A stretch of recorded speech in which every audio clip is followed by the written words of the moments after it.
Regional ring road భూ నిర్వాసితులకు తగిన పరిహారం ఇచ్చేంత వరకు రైతుల పక్షాన పోరాటం చేస్తామని మాజీ ఎఫ్డీసీ చైర్మన్ వంటిరు ప్రతాప్ రెడ్డి పేర్కొన్నారు.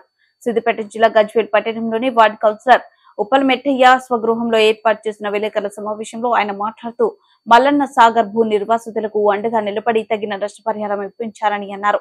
రీజనల్ రింగ్ రోడ్ భూ నిర్వాసితులకు నష్టపరిహారం అందించకపోతే 17 గ్రామాల రైతులతో గజ్వేల్ ఆర్టీఓ కార్యాలయం ముందు నిరసన ధర్నా నిర్వహిస్తామని హెచ్చరించారు. ఈ కార్యక్రమంలో గజ్వేల్ ప్రజ్ఞాపూర్ మున్సిపల్ చైర్మన్ నేతి చిన్న రాజమౌళి, 1వ వార్డు సభ్యులు బొగ్గుల చందు, 12వ వార్డు సభ్యులు అత్వెల్లి శ్రీనివాస్, సీనియర్ నాయకులు తలకొక్కుల దుర్గప్రసాద్, బొల్లిపల్లి శ్రీనివాసరెడ్డి, వీర అసలి, బొల్లారం ఎల్లయ్య, గడియారం స్వామి తదితరులు పాల్గొన్నారు. ప్రభుత్వానికి విజ్ఞప్తి చేస్తున్నాం. ఎకరానికి 30 లక్షల రూపాయలు ఇవ్వాలి, 250 గజాల ప్లాట్ ఇవ్వాలి, అది గజ్వేల్ మున్సిపాలిటీ పరిధిలో ఇవ్వాలని చెప్పేసి మా డిమాండ్. 17 గ్రామాలలో ఉన్నటువంటి రైతులందరూ కూడా భయాందోళనలో ఉన్నారు. ఆ రైతులందరూ కూడా మేము భరోసా ఇస్తున్నాం, మేము పూర్తి మద్దతు ఇస్తాం. ప్రభుత్వం దిగి వచ్చే వరకు మీరెవ్వరు కూడా ఆర్డీఓ ఆఫీసులు కానీ కలెక్టరేట్లో కానీ వాళ్ళు అడిగిన పత్రాల మీద సంతకాలు పెట్టొద్దు అని చెప్పి మేము రైతులందరూ కూడా రైతుల పక్షాన నిలబడి పోరాటం చేయడానికి సిద్ధంగా ఉన్నామని రైతులకు తెలియజేస్తున్నాం. అదేవిధంగా గతంలో బీఆర్ఎస్ పార్టీ అధికారంలో ఉన్నప్పుడు కేసీఆర్ గారు కొండపోశమ్మ సాగర్లో 12 లక్షల రూపాయలు ఇచ్చిండ్రు, 250 గజాలు ప్లాట్ ఇచ్చిండ్రు, ఇల్లు కట్టుకోవడానికి 5 లక్షల రూపాయలు ఇచ్చిండ్రు, ప్యాకేజీ కింద 7 లక్షల రూపాయలు ఇచ్చి ఆ కుటుంబాన్ని ఆదుకున్నటువంటి వ్యక్తి కేసీఆర్ గారు. అదేవిధంగా అది 10 ఇయర్స్ కింద 10 సంవత్సరాలకి ఇప్పటికీ భూముల యొక్క విలువలు విపరీతంగా పెరిగినాయి. ఇలా ఎకరం ₹1 కోటి పోతుంది. మరి ₹1 కోటి భూమికి 7 లక్షలు ఇచ్చి చేతులు దులుపుకోవాలని ప్రయత్నం చేస్తూ ఉన్నారు. రైతులు చాలా భయాందోళనలో ఉన్నారు.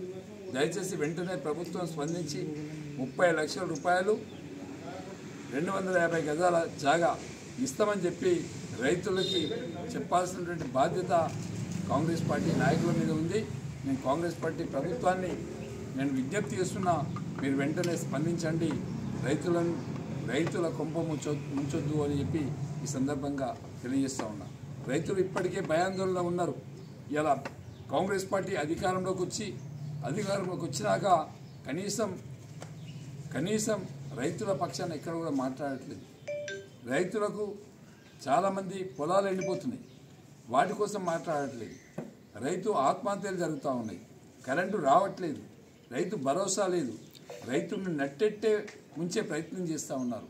అధికారంలో రావడానికి రైతుకు 9వ తారీఖు నాడే 2 లక్షల రుణమాఫీ చేస్తామన్నారు. 9వ తారీఖు నాడే 2 లక్షల రుణమాఫీ చేస్తామన్నారు.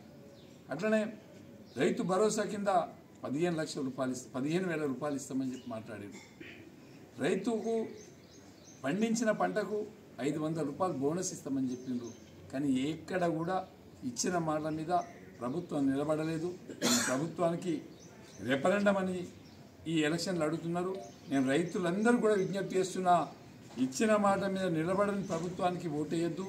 మీరు గతంలో కేసీఆర్ గారు అధికారంలో ఉన్నప్పుడు దాదాపుగా 10 సంవత్సరాలు కరువు రాలే, కాటకాలు లేవు, చెరువులు, కుంటలు, చెక్ డ్యామ్లు విపరీతంగా నీళ్లతో ఉండి మరి ఆ రోజు 10 సంవత్సరాలు 24 గంటలు కరెంట్ ఇచ్చి రైతులను ఆదుకున్నాం.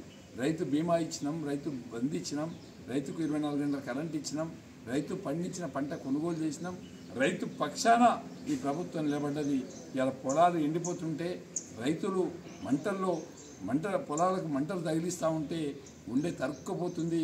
కాబట్టి కేసీఆర్ గారు గతంలో ఏ విధంగా చేసారో దానికంటే బాగా చేయండి. మీరు బాగా చేస్తామని చెప్పిండ్రు. కాబట్టి మీ అందరికీ విజ్ఞప్తి చేస్తున్నా, మీరు వెంటనే స్పందించి రైతు రుణమాఫీ, ఇలా ఎలక్షన్ కోడ్ ఉన్నా సరే మేము ఎక్కడ మీలాగా అడ్డుపడం, తప్పకుండా 2 లక్షలు రుణమాఫీ చేసి ఓటు అడగాలి, రైతు భరోసా ఇచ్చే ఓటు అడగాలి, రైతుకు 500 రూపాయలు